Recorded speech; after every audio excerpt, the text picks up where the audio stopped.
Hello friends, ISST word में आपका स्वागत है। चाहे वो किसी तरह से टेक्स्ट को डिलीट करना हो, नया टेक्स्ट डालना हो, पुराना टेक्स्ट हटाना हो, ये सभी चीज़ें आप टेक्स्ट एडिटिंग में कर सकते हैं। इसके अलावा वर्ड पैड आपको बेसिक फॉर्मेटिंग से रिलेटेड भी काफ़ी सारे टूल देता है। इन सब टूल्स की जानकारी अब हम लेते हैं। सबसे पहले देखिए, मैंने कुछ सैम्पल टेक्स्ट यहाँ टाइप किया हुआ है। इस टेक्स्ट को सिलेक्ट करके हम इस पर किसी भी तरह का करेक्ट कर सकते हैं। सबसे पहले हम होम टैब की जानकारी लेंगे। होम टैब काफ़ी सारे ग्रुप में बटा हुआ है, जैसे क्लिपबोर्ड, जिसके अंतर्गत कट कॉपी पेस्ट कमांड शामिल है, फ़ॉन्ट से रिलेटेड टूल्स इसके अंतर्गत शामिल है, पैराग्राफ, इंसर्ट और एडिटिंग। अब बारी बारी से हम इन सभी ग्रुप्स की जानकारी लेंगे। सबसे पहले इम्पोर्टेंट बात, यदि आपको वर्ड पैड में कोई भी कार्य करना है तो उसके लिए उस टेक्स्ट को सिलेक्ट करना ज़रूरी है जिस पे आप कार्य करना चाहते हैं। अब सबसे पहले मैं देखिए इस बीच वाले पैराग्राफ को सिलेक्ट कर लेता हूँ।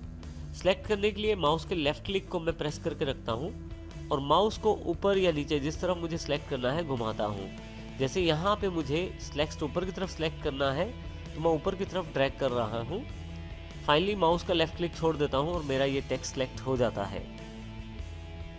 आइए अब सबसे पहले हम होम टैब के फ़ॉन्ट सेक्शन की जानकारी लेते हैं।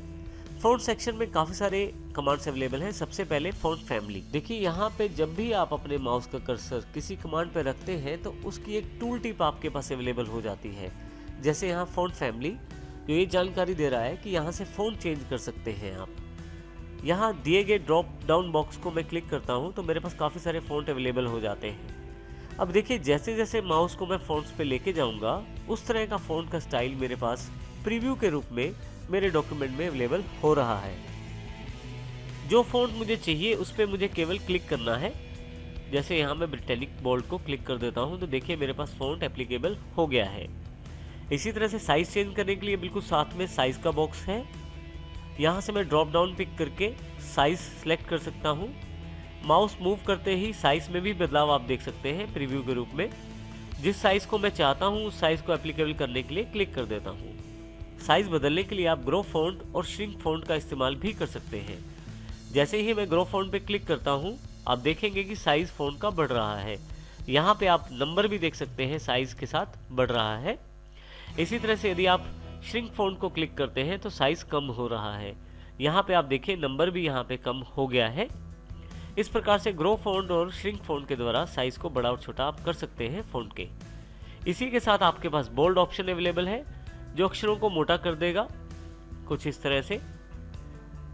इसी तरह से इटैलिक, हल्के से टेढ़े अक्षर दिखाई देने शुरू हो जाएंगे। यू से नीचे अंडरलाइन अवेलेबल हो जाएगी। स्ट्राइक थ्रू से आपके पास अक्षरों के बीच में एक लाइन हो जाएगी जो एक स्टाइल को रिप्रेजेंट करेगी, जो कि स्ट्राइक थ्रू है। आप इनमें से किसी भी ऑप्शन को यहीं से ऑन ऑफ कर सकते हैं। अर्थात यदि आप बोल्ड पे क्लिक करते हैं यहीं से बोल्ड एनेबल हो जाएगा और दोबारा बोल्ड पे क्लिक करने पे बोल्ड डिसेबल हो जाएगा फॉन्ट के ऊपर। तो इस प्रकार आप अपने इन ऑप्शंस को एनेबल और डिसेबल कर सकते हैं। अगला ऑप्शन हमारे पास है सबस्क्रिप्ट का। सबस्क्रिप्ट का एग्जांपल समझने के लिए सबसे पहले हम एक टर्म लिख लेते हैं यहाँ पे, log 10।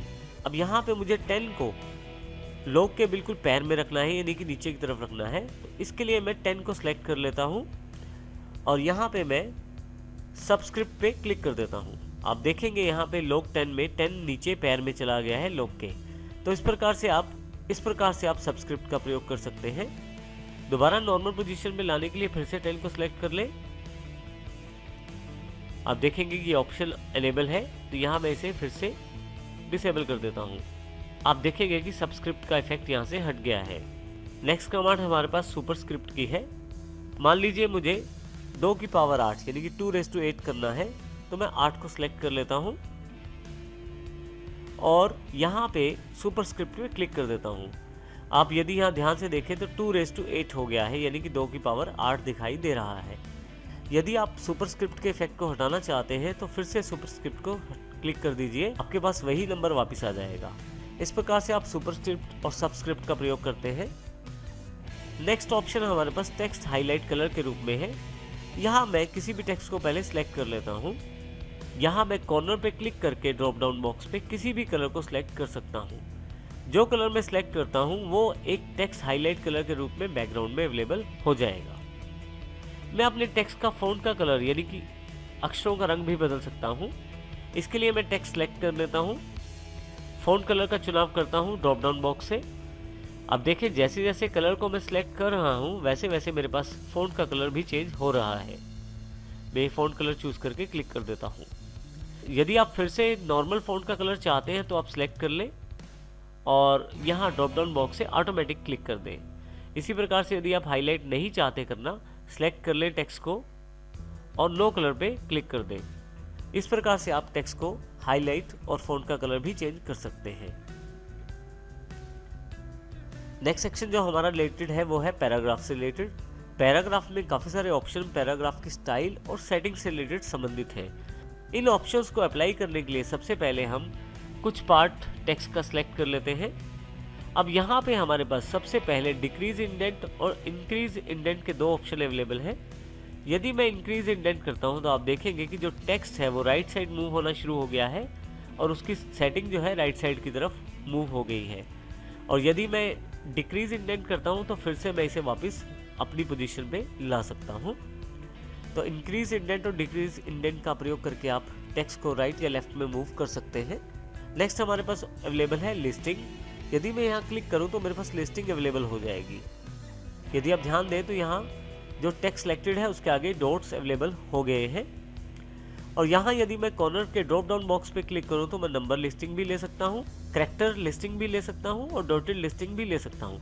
यदि मैं लिस्टिंग नहीं लेना चाहता तो यहाँ मैं नन करके उसे हटा भी सकता हूँ। नेक्स्ट ऑप्शन हमारे पास लाइन स्पेसिंग से रिलेटेड है।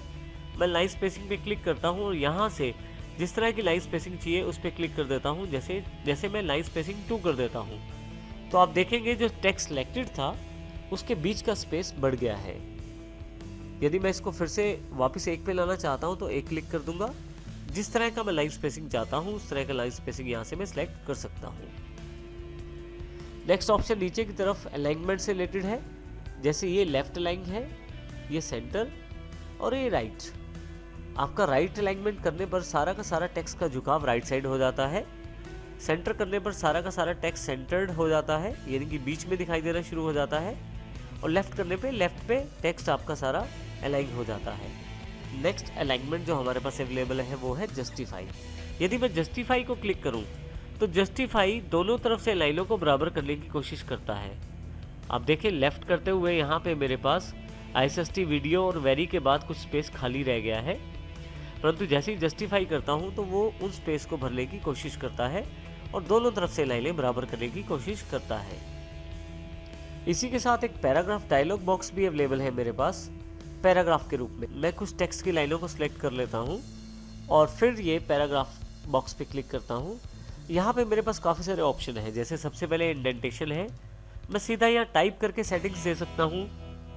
जैसे कि मैं लेफ्ट से 2 पॉइंट की इंडेंटेशन चाहता हूँ, राइट साइड से 1 पॉइंट की, फर्स्ट लाइन की इंडेंटेशन में चाहता हूँ 2 पॉइंट हो, और जो स्पेसिंग है वो यहाँ से डिसाइड कर सकता हूँ पैराग्राफ की। तो इस वक्त ये जो सेटिंग्स हैं जो मेरे पास टेक्स्ट सिलेक्टेड है इस पे अप्लाई होंगी। इसके अतिरिक्त मैं अलाइनमेंट भी डिसाइड कर सकता हूँ, लेफ्ट राइट या जस्टिफाइड। मैं यहाँ लेफ्ट सेलेक्ट कर लेता हूँ। फाइनली मैं इसे ओके कर देता हूँ। तो जैसा मैंने पैराग्राफ का सेटिंग किया है बिल्कुल वैसी ही सेटिंग मेरे पास अवेलेबल हो गई है। इस प्रकार आप पैराग्राफ से टाइप करके सेटिंग्स को चेंज कर सकते हैं। मैं यहाँ Ctrl+Z कर देता हूँ। Ctrl+Z से आप अंडू करके सारी सेटिंग्स वापस ला सकते हैं। Ctrl+Z के लिए आप Ctrl+Z की शॉर्टकट की का प्रयोग कर सकते हैं, और यदि आप यहाँ चाहें तो ऊपर से भी अंडू का बटन आपके पास अवेलेबल है। क्विक एक्सेस टूल बार पे अंडू करते हुए आप स्टेप बैक कर सकते हैं हर एक चीज़ को।